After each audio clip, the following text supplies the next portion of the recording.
ప్రశాంతమైన అడవిలో ఒక నక్క, ఒక కుందేలు, ఒక ఉడుత నివసించాయి.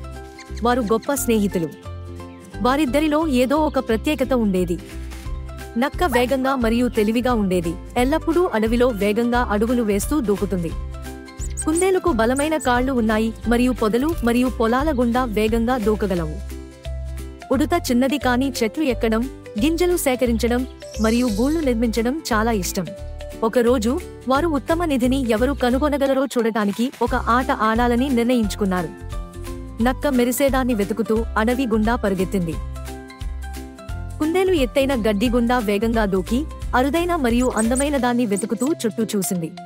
ఉడుత చెట్లపైకి క్రిందికి పరిగెత్తి ఉత్తమ గింజలు మరియు సింధూరపు పండ్లను సేకరించింది. కొంతకాలం తర్వాత వారు తమ సంపదలను చూపించడానికి సమావేశమయ్యారు. నక్క మెరిసే రాయిని కనుగొంది. కుందేలు ప్రకాశవంతమైన అడవి పువ్వును కనుగొంది. ఉడుత పళ్ళు కుప్పగా పోగు చేసింది. వాళ్ళు ఒకరి సంపదను ఒకరు చూసుకున్నారు. కానీ తర్వాత నక్క, నేను కూడా నీలాగే దూకగలిగితే బాగుండు కుందేలు అని అంది. ఉడుత, నేను కూడా నీలాగే వేగంగా పరిగెత్తగలిగితే బాగుండు నక్క అని బదులిచ్చింది. కుందేలు, నేను కూడా నీలాగే చెట్లు ఎక్కగలిగితే బాగుండు ఉడుత అని అంది. అప్పుడు వారందరూ ఏదో గ్రహించారు. మనలో ప్రతి ఒక్కరికీ మన స్వంత ప్రత్యేక ప్రతిభ ఉంది. మనం పోల్చుకోవాల్సిన అవసరం లేదు.